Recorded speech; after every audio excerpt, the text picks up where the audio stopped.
this trail is pretty amazing and kind of breaks the mold of what we have out here.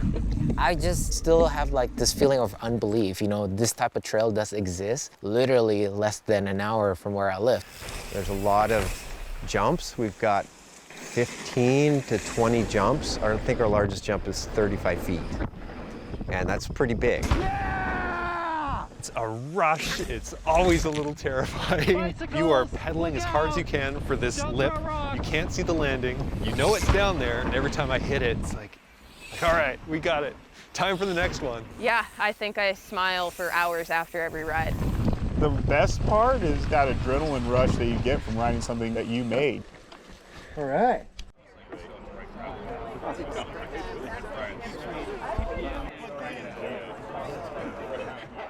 Thanks for coming out. Welcome to Fear and Loaming if you guys haven't been here.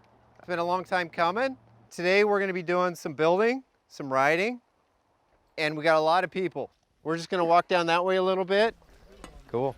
Anybody needs any tools or anything else? Let's get these dirty. My name is Ryan McLean. I'm kind of the trail manager out here. I think the first thing we want to do is get everything down to dirt. Oh, hell yeah. This is gonna look so good. This is all hand built.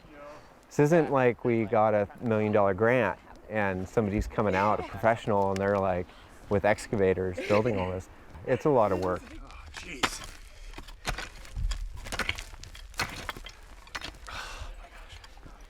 Ooh, it's looking good, guys. It's taking shape. He is not helping. We start with like bare forest. So we come through and we have to clear everything. Oh yeah, this goes real deep.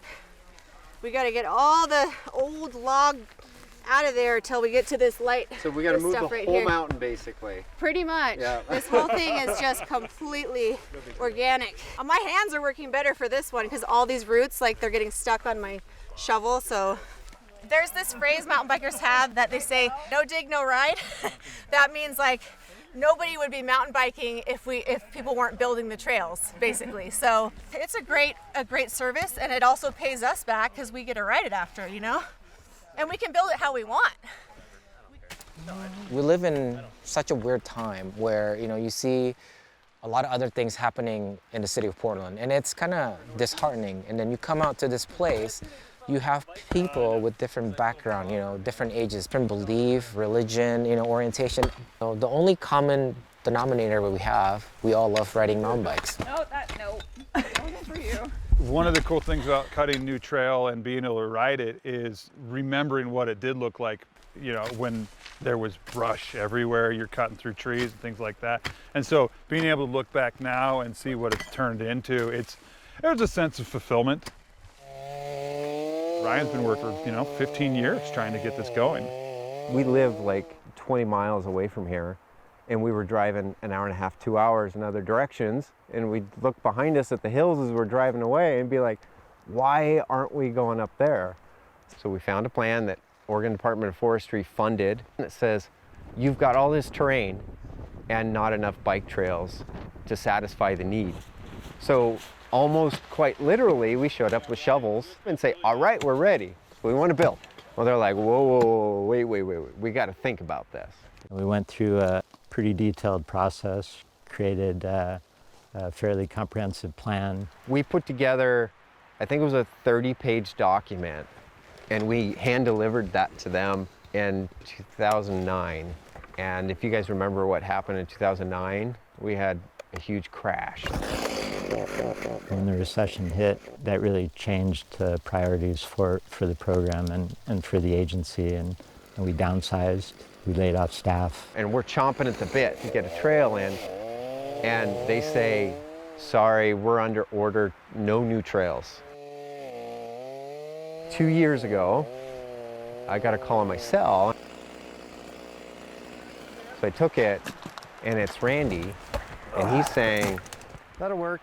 We got the green light, and I broke down. Like, I lost it. It's still like, to this day, it's like, you got that much time. It's like, it's super cool.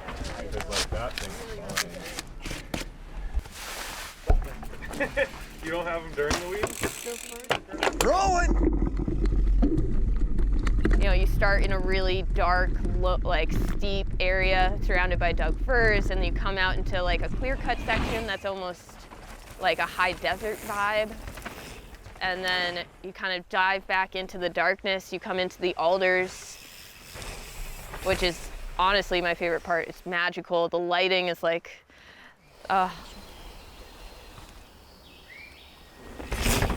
You got all these people that are just railing through the forest, and then you come out to the bottom, and then you look around, everybody's got this ear-to-ear grin, and they're all slapping high fives, and yeah, that's amazing. Ryan's organized a group of people who, I mean, none of us knew each other before we all came together, and now we're all fast friends, and he's just brought this community together around this one trail in a way that I've never seen before. Yeah! These people are my brothers and sisters. Without them, we wouldn't be anywhere. Good stuff. How was it? It was so much fun. Did you guys like it? I live for this. When I started with this project, I was 25 years old. Got to build it if you want it. If you build it, they will come. That's right. And now I'm 41 years old. So here we are 16 years later. Good day? Yeah, great day. And we're just about ready to open the trail. It's one of the biggest things that's happened to me. It's pretty cool.